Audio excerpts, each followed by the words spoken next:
It's time to take a trip down memory lane, folks. Today, memory lane is going to be littered with the bodies of countless demons, because this game is full of demons and we're going to be killing every single one of them.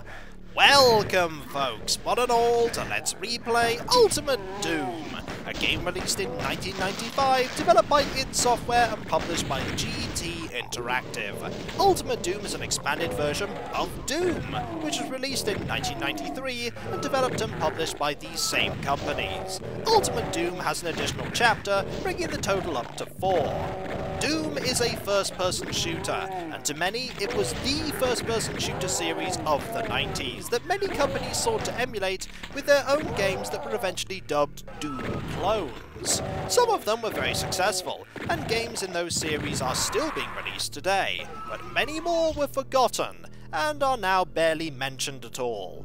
Doom is mentioned a lot, because Doom has become ingrained in video game culture, and also in history, due to its influence on the whole first-person shooter genre and how successful it has been. Doom spawned multiple sequels of its own. There was Doom 2 and Final Doom, there was Doom 64 for the N64, there was also Doom 3 and its expansion Resurrection of Evil, there was also a board game, I think there are actually 2 board games now, and a role-playing game on mobile devices. And more recently, in 2016, there was a game simply titled Doom. And Doom has been released on so many systems I couldn't even begin to list off all of them. It's safe to say that I own more copies of Doom than I know what to do with, because if there was a system released after Doom's release, there was a version of Doom on it. Except I think the Game Gear. I don't think the Game Gear had a version of Doom. Many other systems had a version of Doom, and many things that aren't video game systems have had a version of Doom, because many homebrew efforts have created Doom for systems that really shouldn't be running them, like fridges, and printers, and Texas Instrument calculators, and all sorts of even tape-based systems have Doom. It's not exactly Doom, of course, due to the limitations of the hardware, but it is Doom in some form or another. That is how big the fan base for Doom is. It is just massive. And Doom is a game that is very near and dear to my heart, although I have to be honest that Doom 2 is the game that I played first in this series, and the one that I'm most attached to. You don't want to go in there, but unfortunately you have a Baron of Hell to fight with only a pistol. Good luck with that guy that's playing the demo! Anyway, Doom 2 has more enemies and it also has an extra weapon, and for me it has more variety. And also, it not being episodic means that you keep all the weapons that you get all the way through the game. Whereas Doom 1 is episodic, which means that every episode you start, you lose all of the weapons that you had previously, and you have to start all over again. One thing to note is that Doom did have a shareware version that only had the first episode in it, and that was the first way that I was able to play Doom 1. I had a full version of Doom 2, but Doom 1 I only had the shareware episode for quite a while. But anyway, Doom actually has a plot. It's not really a plot you need to know about when you're going into it, but I think it's time to share that plot with you. Don't worry, it's not going to be very long whatsoever. The player is called Doom Guy, pretty much, although in the novelization he does have a name. He's pretty much known as Doom Guy, and he's described as one of Earth's toughest soldiers, hardened in combat and trained for action. But you are incarcerated on Mars after assaulting a senior officer when ordered to fire upon civilians. There, Doom Guy works alongside the Union Aerospace Corporation, or UAC, a multi-planetary conglomerate and military contractor performing secret experiments on interdimensional travel. And also, this is a very short demo here, because this is the one that was added for the 4th episode. And he doesn't stay alive for very long whatsoever. Considering he starts the level armed only with a pistol, I'm not surprised. And dead he is! And then a door opens as he's collapsing dead, which is quite a nice touch. But anyway, they are working on interdimensional travel, and that is just something that should set off countless alarm bells of this is going to go horribly wrong. But even though there are signs of anomalies and instability, the UAC continues regardless, because science must be done. I have no idea why, if there's some sort of a shadowy conspiracy going on, But it is, the experiments are not stopped. And unfortunately, something goes wrong. And pretty much the bases on Phobos and Deimos, contact is lost with them. What the UAC military forces don't know, or aren't told, is that creatures from hell have spawned out the teleportation gates and either killed everyone in the bases or turned them into zombies, which is effectively killing them. And so a military detachment from Mars is sent to Phobos to investigate the incident. Doom Guy is tasked with securing the perimeter, while the rest of the team goes in to, deal with the problem. Unfortunately, they can't deal with the problem, and on the comms, Doom Guy hears lots of combat, screaming and death, and eventually radio silence. He is the only Marine left alive, and he can't pilot the shuttle home. He failed that module when he was doing his training, and so the only chance he has of getting out of there is to fight his way through the moon base and hopefully find a way home. Which is the setup for you starting level 1 of the first episode, which we're going to be starting as soon as we've read the README. Here are all of your controls. And we're pretty much going to be using all of this stuff, apart from quick save and quick load. I'm really not going to be using that whatsoever. So, we're going to be starting now a new game. We're going to start in the first episode, and we're going to work our way through them one at a time. So, Knee Deep in the Dead, the shareware episode, is first. And there are 5 difficulties for you to select. I'm Too Young to Die is the easiest and has the least enemies. And also on the lower difficulties, the ammunition that you pick up is doubled, so that a single rocket will actually give you 2 rockets. But my typical difficulty that I play on is Ultraviolence. So we're going to be playing on that one.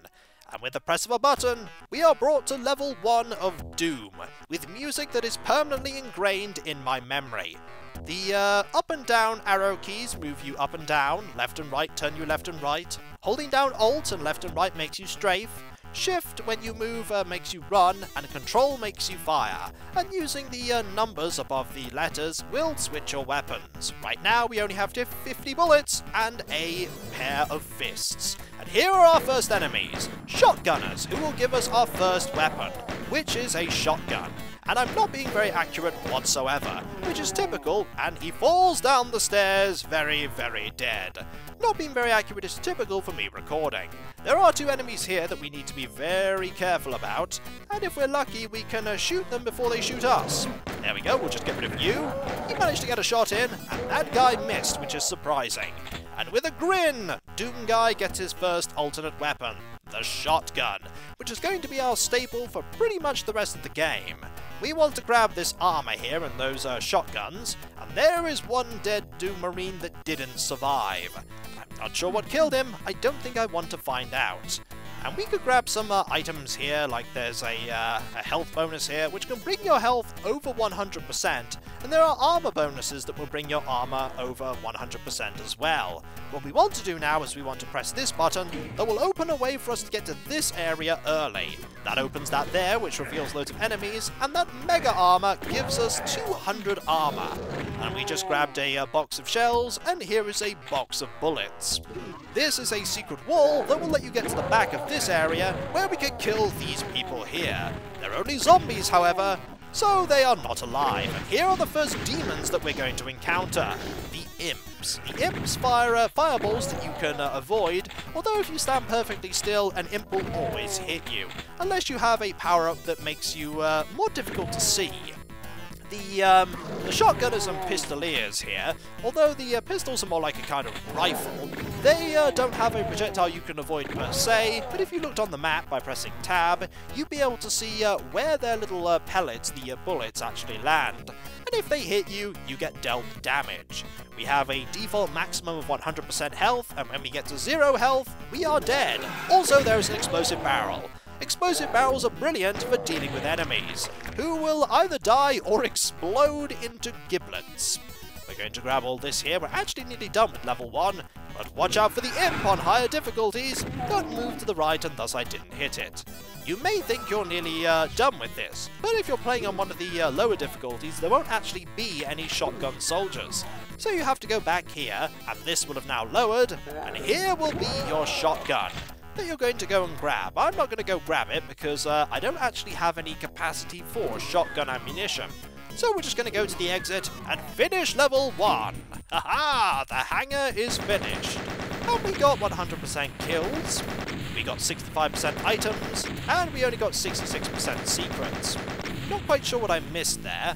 Maybe it was the fact that I went the other way in rather than going in through the secret door to get to the mega armor. I used that switch. But either way, we're here in the nuclear plant.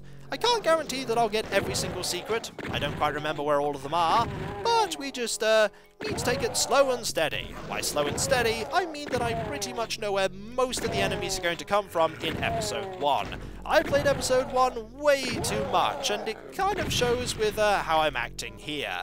It's being the shareware level. Also, here is a secret. There we go, need to press that there. That will open up something a little bit further on in the level. Right now, it's not really going to... Hello? You were trying to be sneaky. It didn't work, unfortunately. There are many switches and stuff that will open things later that you'll only discover once you get to that area. And over here, I think, is an imp. Yep, there's the imp. Hello, you. Goodbye, you. There are only a small selection of enemies in this first episode. Some of the enemies you don't see whatsoever, and we'll be seeing them in episode 2. For now, we only really need to worry about imps, the pistol enemies, the shotgun enemies, and also one enemy type that we haven't encountered yet. There's going to be another one as well, but we won't see that one until the final level of this episode. And over here, which we opened with that switch earlier on, are a lot of shotgun troopers, and two very neat things. The first neat thing there is that item that will confer us a bonus 100% health that will bring us above our maximum. The other thing that's here is a chain gun. A level early, I believe, which is really good, or maybe 2 levels early. But either way, it is a rapid-firing weapon that uses the pistol ammo. And now we have 193% health. Hello, you. Goodbye, you. I believe that enemy was over here, waiting behind the door. But either way, we're now pretty well equipped, and we're going to be using the red keycard that we got. There are 3 types of keycard. There is blue, yellow, and red to open this door. Hello there! Goodbye there! You're going to go now because we're going to shoot you. There'll be an imp here, and a box of bullets, I believe. And pressing this switch will open up the way towards getting to a new location over here. There isn't much in here. You don't have to go to this area whatsoever. But in here is quite a lot of ammunition and also a power-up or 2, so going to this area is worth doing so if you can navigate around in the slight gloom. This is nothing compared to later levels where some places will be pretty much pitch black. Alright, there is another guy there. And there are some people here. We'll just blow that up to get rid of that guy. There is no guarantee when you hit that certain enemies will be defeated, especially with the shotgun, because it fires pellets much like the, or rather a spread of fire, much like the enemies with shotguns do themselves. Also, you'll notice that the backpacks that we're getting there, like that one, it allows you to get a selection of all different kinds of...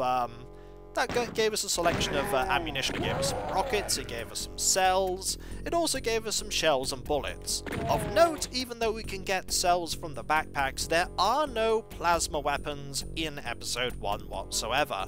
We'll be finding a rocket launcher eventually, but that pretty much is the apex of the weapons that we'll be getting in there. Hello? And this has opened up, which is fantastic. We'll just go through here, shall we? And what is in here that was worth finding? The answer is a chainsaw. There is something you can get that will power up your, hello, goodbye, that will power up your ability to hit things with your fists. But for now, we're just going to blow that up and deal with you and get the chainsaw. Find some meat. It is a really good weapon for taking care of enemies up close, and if you want to be a little bit conservative with your ammunition, it's a good thing to have. Alright, we'll now head this way and deal with you. I missed there, but fortunately so did the enemy. And we're going to have a look at the map here to see where I haven't explored yet. I haven't explored up here, for instance. So we're going to go and have a quick look. Any enemies? Hello, you! And there's one there too. And if we needed a med kit, we have one right there. But we don't need a med kit, so instead we're just going to go this way and head the way we're meant to be going. up here. And now it is time for a chain gun! Entirely needless. But then again, why not use it anyway? By the way, this is how you get to this area, where you can see the chainsaw being teased, like, hey look, there's that thing that you can't get. But fortunately, we were able to get it. And here is some radioactive sludge. The signs there saying poison aren't joking. We will get hurt if we fall into that. And we could go down there, but instead we're going to open this here, and we're going to deal with these enemies this way, like shooting from up here. There we go. We'll just shoot this one here. The firing is such that you don't need to aim down specifically. If there are enemies, you can hit them by just aiming. There are 2 imps in here left, and 1 imp, no imps, and that guy is gone too. And we want to get this down so we can get that box of shotgun shells. Pulling this switch means that we can now head towards the end of the level, which is down here. And it's time for more chain gun! This is a brilliant gun. One of my favourite guns in the game. My favourite gun in the game, though, is the super shotgun from Doom 2. What we want to do now is there we go, just deal with you. And we want to go back up and grab some of this pistol ammo that I left here. I'm sorry, unnamed Doom Marine, you didn't manage to survive. We will avenge your deaths while we're killing everyone here. The nuclear plant is cleared. We have 97% kills, I clearly missed one person in that gloomy area, and 83% secrets. There is a power of 115, and it took us 6 minutes exactly to clear. Time to do the toxin refinery level. This is the level which gives you access to the secret level in this episode. Every episode has a secret level, and we'll be seeing a new enemy here, the Pinky Demon. There are 2 types of Pinky Demon. There is one that is visible, and there is one that is sort of semi-visible, like that one there. There we go. They attack only by moving up to you and biting, and they can deal quite a lot of damage if you let them. Fortunately, they don't have any range capability whatsoever, so you can take advantage of that. They are much easier to deal with the super shotgun in Doom 2, but we don't have that weapon. You were trying to be sneaky. Unfortunately for you, you were not sneaky enough. So we're going to just rely on the shotgun for now, and here will be a barrel that we can just hit there to deal with a few enemies. The enemies will fight each other if they are different types of enemies, or in the case of the pistol and shotgun soldiers, if they hit each other. And it's usually good that you let that happen. Also, there usually is one that will try and sneak around there. And it does save you ammunition, and also allows them to, lowers the amount of enemies that you're fighting directly. So if you can, always try to have them fight one another. Opening this will reveal some enemies that we may be fighting later. We might as well get as many of them as we possibly can now. And you'll notice that the Megasphere has certainly helped us out and allowed us to go around and do what we want to do. Also, that will open something behind us. It's allowed us to not have to worry about health whatsoever. That guy was a terrible shot. All those shots that he tried to get on us missed completely. We're doing all this here in aid of getting a keycard. The game tends to follow a certain pattern. Every level you have to go and find keycards and do things to allow yourself to progress that little bit more. There are some more of those Pinky demons. We've actually seen pretty much every enemy that we're going to be encountering in episode 1. Hello you! How are you? Learning to strafe the Imp's fireballs is good practice for when you have to strafe things that are worse than Imp's fireballs. There are quite a few things that are worse, and I don't know how you actually get up to there, but if you fall into here, there is a switch that will let you let this area raise. There's also a medkit as well. Having a medkit is always a good thing. Right, we want to be very careful here, because here is one enemy, and down here are more enemies. Timing the explosion of that barrel will certainly help you deal with that Pinky demon. And there are more enemies around here. We definitely want the chain gun ready right now, because the game will throw a trap at us. Trap has been sprung! Chain gun has been unleashed! Ha-ha! And the enemy stood no chance whatsoever. And the game even gives you bullets. Oh, hello! One sneaky shotgun zombie managed to catch us off guard. But that's okay, because we have a medkit here, and a stim pack. The stim packs restore 10% health, the medkits restore 25% health. In general, you want to be careful with all of your resources, but at the moment this episode isn't too difficult, mainly because I have played this episode a lot, which of course is a omen for me most likely dying in this episode, just to show that while it isn't difficult, things can go wrong. Sometimes you'll be surrounded by enemies, like this for instance, and you may take some damage when you really shouldn't. You also need to be very careful that enemies can sometimes blow up those crates. When I say crates, I mean barrels. You just need to make sure that you're always aware of your surroundings when you're playing this game. There is the gold key card. You may wonder what the purpose of this was. Well, if we go back here, we can actually find an area, that area there, but we need to be a little bit faster. There we go. If we run now, we'll get to this area. And what's in this area? But a secret. A really good secret too. We need to make sure we avoid damage here as much as we possibly can, because getting these power-ups here will mean that we can take advantage of yet another supercharge. The Megasphere, by the way, I said earlier, that was wrong. Megaspheres are even better. There's also this door here, which we're going to be going into. This door will give us access to a weapon a level early. That weapon being the rocket launcher. And the rocket launcher is pretty good. We could go into there. I don't quite remember what's in there. Could be worth having a look. Let's go and see. Ah yes, in here is another backpack. Always good to get. And we'll pull this switch here. We can't go in there, so we might as well just go this way instead. And head back the way we came. We could actually go and progress the level by going through the door with the blue keycard, but we have another way we can go now. That way leads to the normal end of a level, but this way leads to the end of a level that will take us to the hidden level in this episode. We might as well go and do that. You may think there's nowhere to go, but there is. This area that we've already cleared of enemies, and then this selection of enemies. There are a lot of them, but fortunately we are well armed with all the weapons that we can get in episode 1.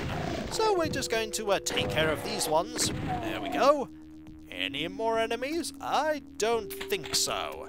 And what is back here? But this that leads to the secret level. And we might as well go to the secret level right now. And so, when we come back, folks, the Toxin Refinery is finished. We only got 72% kills and that number of items because we didn't do the rest of the level. And with a power time of 541, not bad whatsoever, we'll be going to the military base, the secret level. And when we come back, folks, we'll go kill all the demons here, because that's pretty much all that we're doing here. Killing demons. Lots and lots of demons. So I'll catch you next time, folks. And I'll see you then. Later.